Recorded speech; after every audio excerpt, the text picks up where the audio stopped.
প্রিয় দর্শক, এই সেই কুখ্যাত শেখ হাসিনার তৈরি আয়নাঘর।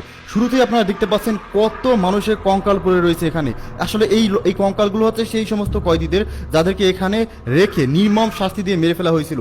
আর এটা যে কতটা বিভৎস দৃশ্য আপনারা একটু পরেই দেখতে পাবেন। এখানে যে কত মায়ের কোল খালি করা হয়েছে, কত মানুষকে যে এখানে নিয়ে নির্মমভাবে হত্যা করে ফেলা হয়েছে, তার কোনো হিসাব, সঠিক কোনো হিসেব নেই।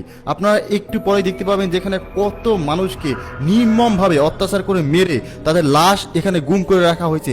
এখনো পর্যন্ত কিন্তু এই আয়নাঘরের মধ্যে অনেক মানুষ আটক রয়েছিল এবং এই আয়নাঘরের মধ্যে কিন্তু কিছু লাশ ফ্রিজ করে রাখা হয়েছে। আর আপনারা এই আয়নাঘরের যে বিভৎস দৃশ্য তা একটু পরে জানতে পারবেন। এবং আপনাদেরকে জানিয়ে রাখি, এই আয়নাঘরের বিভৎস দৃশ্য সবার পক্ষে দেখে সহ্য করে থাকার মতো নয়। আমি এই ভিডিওটি করার সময় আমার ভয়ে আমার কলিজা শুকিয়ে যাওয়ার মতো একটা অবস্থা কিন্তু হয়ে গিয়েছে, কারণ এতটা বিভৎস দৃশ্য আমি আমার জীবনে কখনো হরর মুভিতেও দেখিনি। কিন্তু বাস্তবে এমন ঘটনা আমাদের বাংলাদেশের মধ্যেই যে ঘটেছে, এটা আমি কখনো স্বপ্নেও ভাবিনি। বাংলাদেশের মধ্যে এমন একটা কুখ্যাত আয়না ঘর তৈরি করে রাখা হয়েছে, যে আয়না ঘরের মধ্যে মানুষদেরকে মেরে গুম করে দেওয়া হতো। আর মারা হতো কোনো সাধারণভাবে নয়, এখানে মানুষদেরকে প্রথমে বন্দি করা হতো। যাদেরকে এই আয়নাঘরের মধ্যে নিয়ে বন্দি করা হতো তাদের তথ্য মতে যে তারা কখনো কল্পনা করতে পারতো না যে তারা বাংলাদেশের মধ্যে রয়েছে নাকি অন্য কোনো দেশের মধ্যে রয়েছে। মানে তাদেরকে প্রথমে চোখ বেঁধে জমটুপি পরিয়ে তাদেরকে গ্রেপ্তার করে এখানে আনা হতো।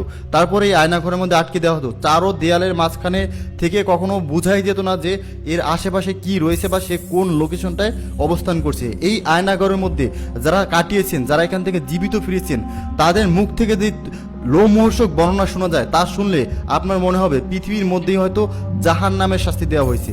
এমনই ভয়ঙ্কর শাস্তি তাদেরকে দেওয়া হয়েছিল। তাদেরকে প্রথমে এই আয়নাঘরের মধ্যে রাখার পর তাদেরকে টর্চার করে পা উপরে রেখে মাথা নিচে দিয়ে টর্চার করে তাদের কাছ থেকে তথ্য বের করার চেষ্টা করা হতো। যতটুকু তথ্য তারা বের করতে পারতো তথ্য বের করতো।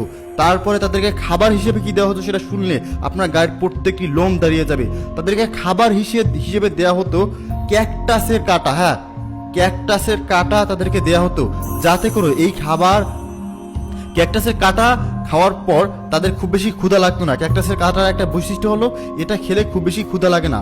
এবং তাদেরকে খাবার দেওয়া হতো ঠিকই, কিন্তু পানি দেওয়া হতো না। পানির অভাবে তারা ওই খাবার থেকে তারা মূত্র বিসর্জন দিয়ে সেই মূত্র পান করতো। মানুষ যখন ক্ষুধার্ত থাকে, যখন খাবার না থাকে, তখন মানুষ অনেক কিছুই করে। তো ওই মূত্র পান করতো, আবার সেই মূত্র বিসর্জন দিয়ে আবার পান করতো। এভাবে 2-3 বার মূত্র বিসর্জন দিয়ে পান করার পরে তাদের কিডনি বিকল হয়ে মারা যেত। এবং মারা যাওয়ার পরে সেই মৃত লাশকে এই যে আপনারা দেখতে পাচ্ছেন, এই যে ভয়ঙ্কর আয়নাঘর, এই আয়নাঘরের মধ্যে কিন্তু একটা গণকবর রয়েছে।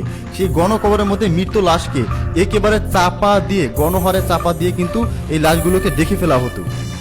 এই আয়নাঘরে কর্মরত একজন পুলিশ কর্মকর্তা জানান যে এইভাবে মানুষকে গুম করে ফেলার পর তারা ভাবতে থাকে যে এইভাবে যে মানুষগুলোকে মেরে ফেলে তো আমাদের তেমন কোনো লাভ হচ্ছে না। তারপর একটা চক্রান্ত করে তারা, যে এই যে মানুষগুলোকে এখানে গুম করা হচ্ছে তাদের শরীরের ভিতর যে অঙ্গ প্রত্যঙ্গ রয়েছে, বিশেষ করে কিডনি, লিভার, ফুসফুস, এই অঙ্গ প্রত্যঙ্গ বিক্রি করে দিলে তো আমাদের লাভ হয়। এই ভাবনা থেকেই তারা একটা পৈশাচিক চক্রান্ত শুরু করে। সেই চক্রান্ত অনুসারে তারা কি করে, যে এই যে মানুষগুলো রয়েছে, যখন এই আয়নাঘরে আসলে খুব বেশি মানুষ রাখার জায়গা ছিল না, প্রতিনিয়তই এখানে নতুন নতুন আসামি নেওয়া হতো। তো পুরনো আসামিগুলোকে কি করবে, তারা সেই পুরনো আসামিগুলোর শরীর থেকে জীবিত অবস্থাতেই তাদের শরীর থেকে কিডনি, লিভার, ফুসফুস পোস্ট ম্যাটাম করে বের করা হতো, এবং তাও জীবিত অবস্থায়। কতটা বিভৎস কাজ ভাবতে পারছেন। জীবিত অবস্থায় এজন্যই করতো কারণ মৃত অবস্থায় একটা মানুষকে মেরে ফেলে তার যদি অঙ্গ প্রত্যঙ্গ বের করা হয় সেটা ততটা কার্যকর থাকে না, কিন্তু জীবিত অবস্থায় যদি তার শরীর থেকে অঙ্গ প্রত্যঙ্গ বের করা হয়, ওই অঙ্গ প্রত্যঙ্গ অনেক সময় পর্যন্ত লাস্টিং করে। আর এই কারণেই তারা জীবিত অবস্থায়, ভাবতে পারছেন, একটা মানুষকে জীবিত অবস্থায় পেট কেটে কিডনি বের করা, তার ফুসফুস বের করা, লিভার বের করা, এই সমস্ত কার্যকলাপ কিন্তু এই আয়নাঘরে ডিবি হারুন, বিশেষ করে ডিবি হারুনের নির্দেশে এই কাজ করতে। এবং এই যে কিডনি অঙ্গ প্রত্যঙ্গ বিক্রি করে যে টাকা আয় হতো, সেই টাকা দিয়ে এখানকার স্টাফদেরকে বেতন দেওয়া হতো। এবং ডিবি হারুন কিন্তু এখানকার মানুষদেরকে নির্যাতন করে সরকারের কাছ থেকে কিনা মোটা অঙ্কের টাকা পেত।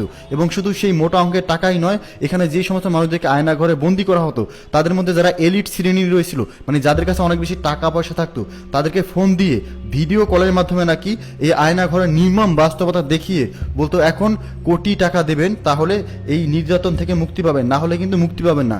এই ধরনের ভয়ভীতি দেখিয়ে কিন্তু ডিবি হারুন কোটি টাকা কিন্তু আত্মসাৎ করে নিয়েছে।